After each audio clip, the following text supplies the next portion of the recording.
Количество заболевших COVID-19 в Крыму растет устрашающими темпами. Теперь, когда заболевшие и даже умершие есть и среди нашего окружения и близких, все больше людей начинают задумываться о невидимой смерти, которая теперь кажется буквально повсюду. И вслед за пандемией коронавируса пришла пандемия страха. И не только от боязни заболеть, а еще от мысли, что тебе никто не поможет. Чтобы убедиться в этом, стоит только заглянуть в соцсети. Сотни жителей полуострова жалуются здесь на то, что скорую помощь приходится ждать более 10 часов, а иногда она приезжает слишком поздно. Что помощи от медиков не стоит ждать и в больницах. Они перестали принимать пациентов, так как переполнены под завязку. Вызвала вчера скорую в 17:40, приехала в 3 ночи. Это мы понимаем, может большая загрузка у врачей и мало машин бригад, поэтому 9 часов ждали врача. Ей было 70. После их уезда сами повезли ее в больницу, но уже было поздно, легкие были полностью поражены на 85%. Она через 25 минут умерла у них на столе. Но я предупреждаю, что мест в больницах Крыма давно нет, а врачей, которые не заразились, все меньше и меньше. Масочный режим не введен. Сейчас как никогда возможно увидеть Крым и умереть. А если это случится в Симферополе, то еще и без воды. Мы решили проверить, проведя социальный эксперимент, действительно ли ситуация столь катастрофическая, и начали со звонка в скорую помощь. Скорая 26. Добрый день, подскажите, пожалуйста, у нас тут пожилой женщине плохо, все признаки ковида. А если вызвать скорую, то сколько по времени будет ехать машина? У нас очень много сейчас вызовов, сразу не приеду. Признаки ковида. Вы сделали КТ, у вас тест есть. Что Мы вообще? звонили, мы хотели записаться на КТ, просто ближайшая запись через неделю, и она, возможно, даже не доживет уже до этого. Может быть, ее нам самим куда-то отвезти в какую-то больницу? Вас никуда не примут сейчас, тем более самих.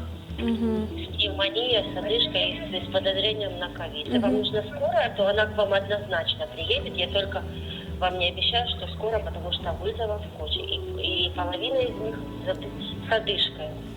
Вот представляете, да, что в пандемию сколько вызовов? Услышав от диспетчера скорой помощи вопрос о КТ, речь о компьютерной томографии легких, которые первыми поражаются коронавирусом, мы выяснили, что сделать этот анализ в больнице или поликлинике сегодня невозможно. Причина – неработающие аппараты, заболевшие сотрудники и просто отказ принимать пациентов. Таким образом, выяснилось, что сделать КТ в Симферополе можно только в 2 клиниках. Естественно, частных – в Авиценне и в медцентре на улице Грибоедова. Первый звонок в Авиценну. Добрый день, клиника Авиценна, слушаю вас. Добрый день, хочу записаться на компьютерную томографию легких. Подскажите, пожалуйста, ближайшая свободная дата, когда у вас? На 8 число в ночное время. В ночное время, а во сколько? С 0:50 первое время и дальше до 5:50 утра. А подскажите, вы круглосуточно делаете компьютерную томографию легких? Ну да. Если в 17:10 для вас день считается еще, то 10 число. Какая стоимость? 5000 рублей.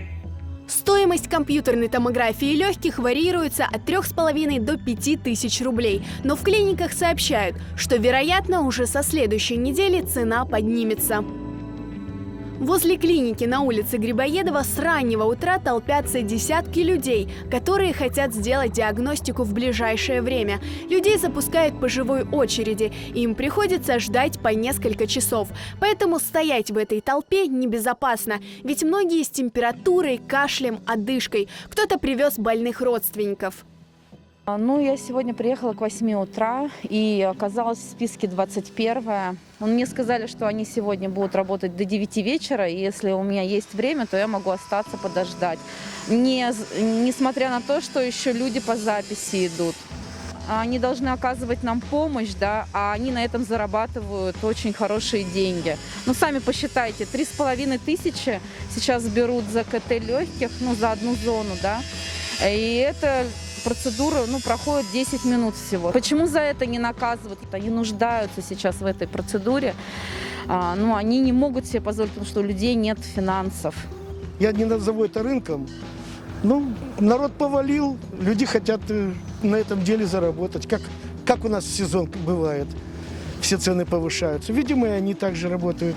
Мы записываемся, где-то в течение недели попадаем, уже второй раз. У меня теща там двухсторонняя пневмония была, на улучшение пошла.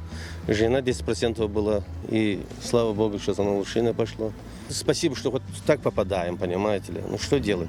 Хоть за деньги, хоть это, ну я не знаю даже. Ну просто жалко, знаете, что здесь стройка идет. Они этим когда за рупором говорят, фамилии ничего не слышно, строители выгоняют людей. Чтобы сделать компьютерную томографию, сюда приезжают люди из разных городов Крыма. А почему вот в нашем Бахчисарайском районе, такой огромный район, больница есть, поликлиника есть, почему у нас своего КТ там нет, чтобы мы могли спокойно сделать и не вставать в 5 часов утра, чтобы приехали сюда. Здесь и больные, может быть, он и не болен, может болен. Мы же не в театр пришли. Звонила, не дозвонилась, и пришлось вот так вот утром рано вставать и приехали сюда. Долго приходится ждать, и, может, люди с температурой стоят. Вот это, конечно, возмущает. Сдать тест на коронавирус можно в государственных медучреждениях и частных лабораториях. В поликлиниках его делают только по показаниям и по направлению врача, поэтому большинство людей, заподозрив заражение, отправляются в частные клиники. В частной лаборатории стоимость теста на ковид стоит от 1700 рублей. Но радует хотя бы то, что с очередями здесь, как правило, нет проблем. Как пришла сегодня, сразу попала. Вот пришла и сразу же сдала, без очереди. Ну, дороговато, конечно. В принципе, для обычного человека дороговато. У кого, конечно, деньги есть, тот позволит себе, можно. 1700 рублей стоимость теста. Складывается ощущение, что ситуация с коронавирусом вышла из-под контроля, создав кризис медицины. Скорая не приезжает вовремя, больницы не принимают пациентов. Между тем, число заболевших опасной инфекцией растет с каждым днем. И вместо медицинской помощи больным предлагают «помоги себе сам». При этом не объявляется карантин, дети ходят в школы, открыты все развлекательные центры и здравницы. Из Москвы, где наибольшее число зараженных, к нам вновь прибывают волны отдыхающих, чтобы провести в Крыму с детьми объявленные там с 5 по 18 октября школьные каникулы. Единственным заметным действием власти по борьбе с ковид стала отставка министра здравоохранения. Конечно, бизнес нужно сохранять, но ведь человеческие жизни дороже.